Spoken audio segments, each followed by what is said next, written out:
and welcome back to the channel. It's Ben from Rivervale here, and I am here today with the all-new Farizon SV panel van. Farizon is the new kid on the block. The first vehicles landed in the UK back in February, and Farizon, for those of you that haven't heard of them, are actually part of Geely, who are the parent company for Lotus, Polestar and Volvo. Being built from the ground up means this van has had no constraints. There's no legacy diesel version of this vehicle. It is a pure electric. So who is it for? Well, fleet operators, tradesmen, anyone that needs a panel van really. It's competitors to the Ford eTransit Custom and the Maxus eDeliver 7. So the Farizon SV is a very modern, feature-packed electric van. It looks promising. Why don't we take it for a spin?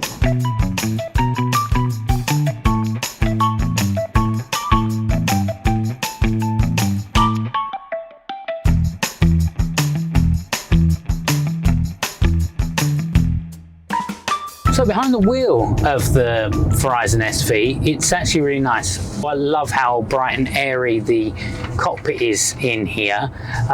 With all these windows, it does give or brings a lot of light into the cockpit, which is great.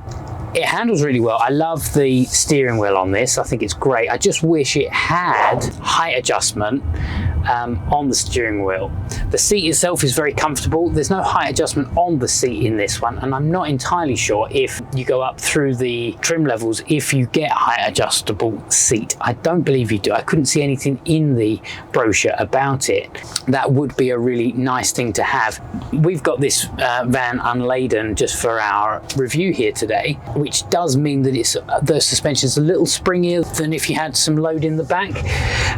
So we have noticed that going over the speed bumps, it is a little bouncy, but it certainly corners very well, and that's thanks to the dual wishbone suspension, which is actually a first for an electric vehicle, or electric van at least. Being an electric vehicle, as you can imagine, it does pack a bit of a punch.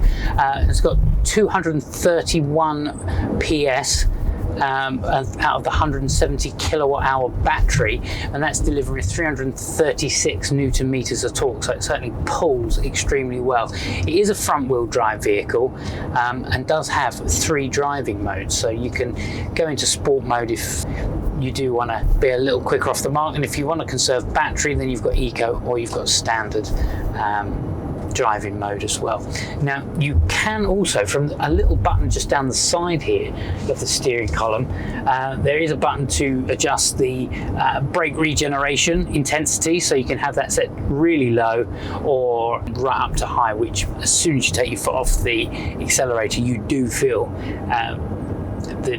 the battery regenerating straight away, so that helps to prolong the battery life, your range as long as possible.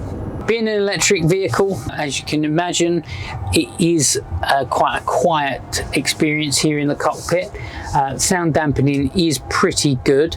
At lower speeds you do get that artificial electric noise, and that is quite apparent when you're silent in the cabin with no radio on, but radio on at a reasonable level, and that's all muted out. At higher speeds, again, kind of stereotypical with most vans, just because of the fact they're not so aerodynamic. There is a little bit of wind noise, but again, nothing too drastic there. So one of the biggest concerns with electric vehicles is the load capacity and towing capacity. But with the Farizon, thanks to its build and engineering, dependent upon the configuration, i.e. the length and height of the vehicle plus the battery that you go for, you can go anywhere between 1,035 kilos right up to 1,350 kilos, and you can even tow up to 2 ton. So for those that need something really reliable that can go the distance, then this is a perfect workhorse.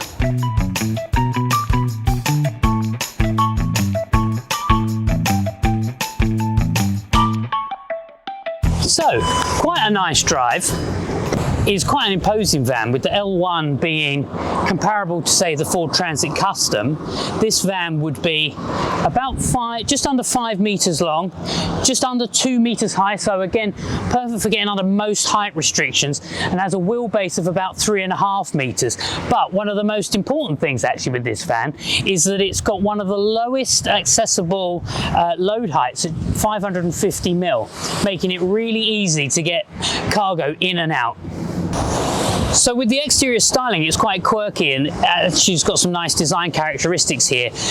We've got quite flat-sided designs, all very flat here, but it's kind of multi-tonal with this nice black bit that wraps around here, kind of like the step, and there's detailing across the front of the bonnet here. As you can see, we've got nice wraparound LED daytime running lights. What is quite cool, the Farizon logo here in the center is illuminated, which I'm sure at night would look great. And we've got the grille here at the bottom with a little camera here for when you're parking in tight spots or up against walls, you can see what's immediately right in front of you. And then we've got parking sensors as well, and front fog lights. So the gloss black detailing that wraps around the bonnet also continues round to the side here to the gloss black wing mirrors, which offer great visibility. Added bonus, we've also got the indicator in the wing mirror here, and we also have a little camera at the bottom. So this vehicle has a full 360 degree camera system. As I already pointed out, the one at the front, you've got these two on either wing mirror and then one at the rear. So maneuvering the vehicle, being a slightly larger vehicle, it does make it a lot easier. There's a lot of light in the cabin, which is great because you've got all of this glass around here, including this little window here between the windscreen and then the front door. Nice sturdy door handles here, which are great.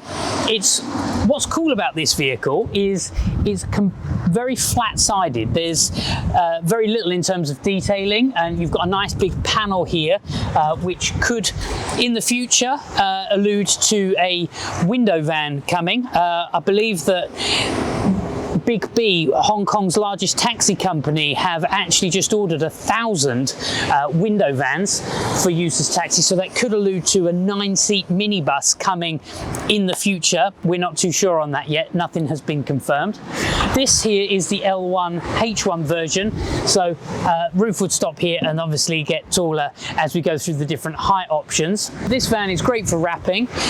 What's also great is the fact that we have hubcaps on this one with steel wheels, which help with the aerodynamics and fuel efficiency of the vehicle, but also do save on expensive alloy wheel refurb costs, especially for those large fleet operators.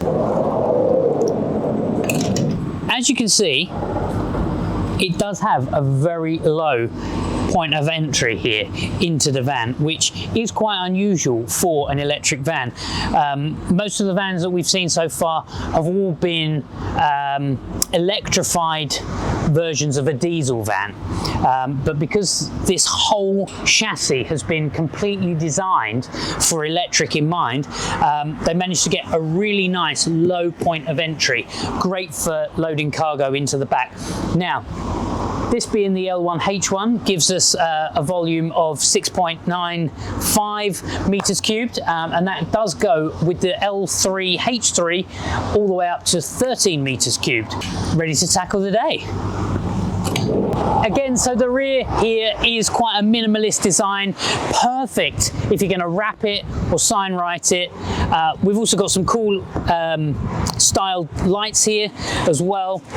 Reversing camera at the back, plus rear parking sensors.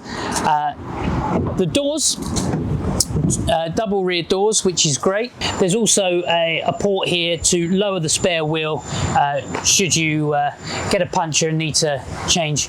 It's quite cool that this has actually got a spare wheel. Nice large rear compartment here. Not much more to say, but yeah, quite nicely appointed, and I like the fact that we've also got the trims down the sides as well, just to protect the panels from any materials that might be rolling around if you don't decide to get the vehicle ply lined. So inside the cockpit of the Farizon SV, it's quite a nicely appointed van.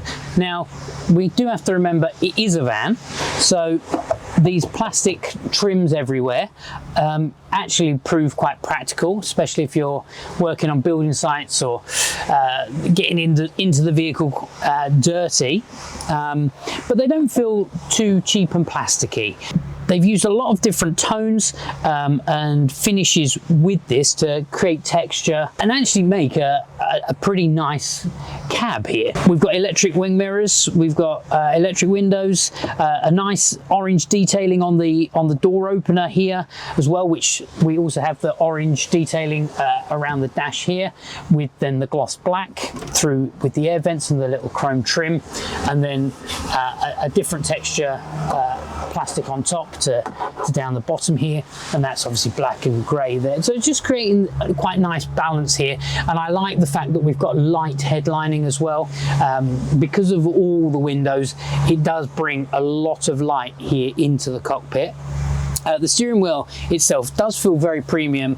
We've got a nice little digital display right in front of us, and then we've got the large infotainment system here, which does feature Apple CarPlay. And you've got full climate control, DAB, FM radio, and just standard Bluetooth on here as well. It's all quite easy to use, quite a simplistic system, which is good.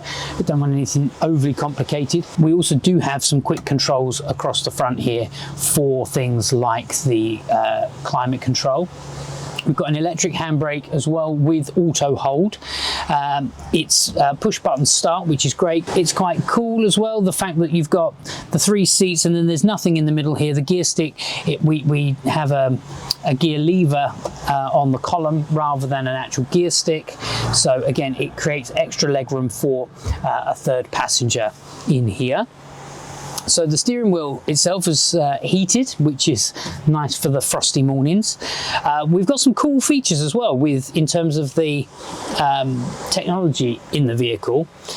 On our little display here, we actually have a digital weight scale for the vehicle, so we can actually see what our load capacity is, so that we can make sure that we never go overweight. Convenience features on this vehicle, so we've got things like the speed limiter, we've got adaptive cruise control with lane keeping assist, we've got things like auto high beam as well, auto lights, we've got all the advanced safety features that most modern vehicles now are fitted with, such as the driver fatigue warning systems. We've got speed limit awareness and signage detection. These nice seats, again, so the orange detailing that's on the dash here and on the door handle also continue with the stitching around the edge of the armrest here and around the edge of the seats. I also love the fact that we've got the black and light grey leatherette seats here. I think it just really adds some nice style and makes it less bland. The seat itself is actually, the driver's seat is extremely comfortable. We've got the wraparound bolsters as well. We've got some nice, again, convenience things here. It's a little bit stiff, but this pull-out tray, which also doubles up as a cup holder. We then have a nice storage unit underneath.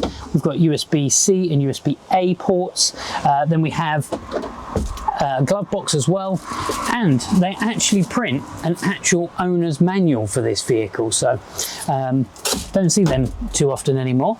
And then under the seat, we do have 2 storage units. A lot of vans, quite often you kind of have to wiggle and lift the seat up to try and get in and underneath it, but with the Farizon, they've made it much easier by actually putting little opening drawers at the front. There is no central mirror, rear view mirror here, because we've got the bulkhead. No camera system there, but when you enter reverse, the camera does pop up on the infotainment system. What is a nice feature is that not only the drivers, but the outside passenger seat is also ventilated. So on a nice sunny day like today, it's quite refreshing. There's actually no B-pillar on the near side of the van, which means that the door actually fastens down here, and when the sliding door is open, it actually creates this humongous great opening port. Now, In the UK specification, there is no mention of what the possibilities of this might be. We shall see where this development might lead.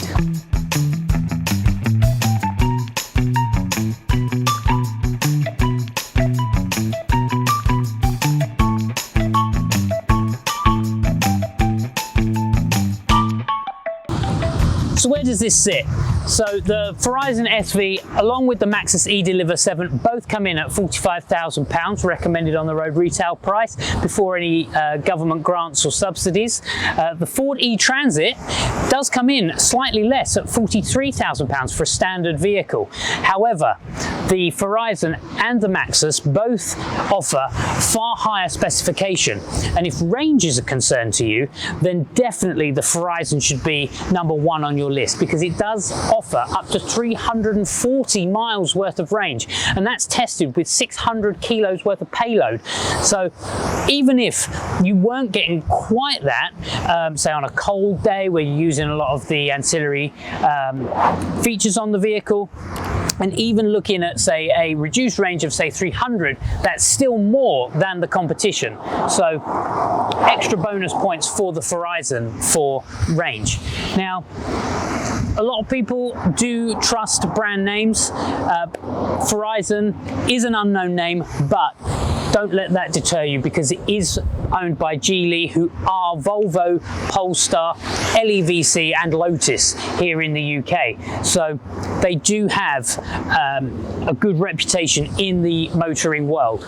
And with only limited dealers at the moment, that more and more are coming on board, Farizon are aware of that and have partnered with the AA to offer not only roadside assistance, but also servicing and maintenance. So you are in safe hands, so don't be deterred by the lack of dealer network. So actually, believe it or not, this is the baby of the group. This is the smallest in the lineup. There are 5 different length and height configurations that you can go for, and 3 different battery options available. So finding the perfect van for your needs will actually be quite easy with the Farizon range.